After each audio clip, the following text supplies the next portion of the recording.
Secangkir pengharapan untuk mengawali hari ini. Renungan pagi 30 April. Kapan memulai Sabat? Bagian 3.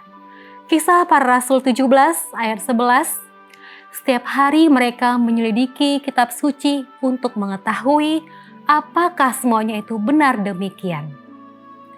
Alkitab dan menyelidikinya dengan tekun merupakan hal yang utama bagi para pengadut Advent hari Sabat yang mula-mula. Demikianlah seperti yang kita lihat kemarin tentang waktu untuk memulai dan mengakhiri Sabat. James White melaporkan bahwa pendalaman Alkitab oleh Andrews pada akhir tahun 1855 telah meyakinkan hampir semua yang hadir bahwa waktu matahari terbenam adalah waktu yang tepat memulai Sabat. Ia tidak ragu lagi untuk ikut dalam kelompok itu. Namun tidak semua orang setuju dengan kesimpulan Andrews.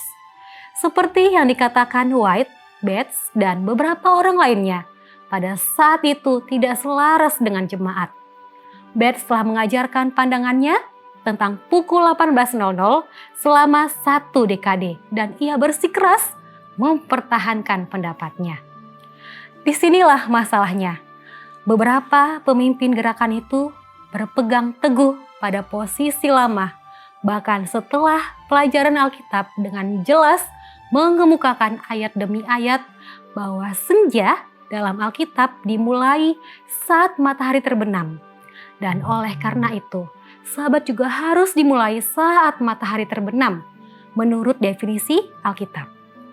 Bagaimanapun, Tuhan dengan jelas mengajarkan bahwa dari matahari terbenam sampai matahari terbenam, kamu harus merayakan Sabatmu. Imamat 23 ayat 32. Meskipun bukti studi Alkitab sudah jelas mengenai topik tersebut, namun Bates dan beberapa orang lainnya masih berusaha membenarkan pandangan lama mereka dengan penerapan logis berdasarkan pikiran mereka yang ditunjang oleh ayat-ayat yang diambil dari sana-sini. James White tidak menyebutkan siapa beberapa orang lain yang menentang jemaat mengenai topik waktu memulai hari Sabat. Namun, Uriah Smith memberitahu kita setidaknya siapa yang satu dari mereka. Dia adalah Ellen White.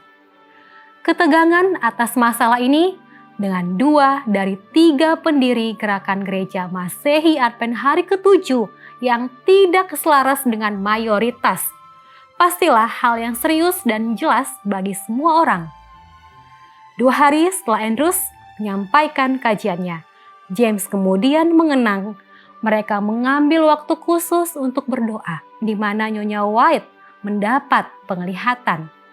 Salah satunya adalah bahwa waktu matahari terbenam adalah benar. Hal itu menyelesaikan masalah dengan saudara Bates dan yang lainnya, dan sejak itu keharmonisan umum telah terjalin di antara kami mengenai hal ini.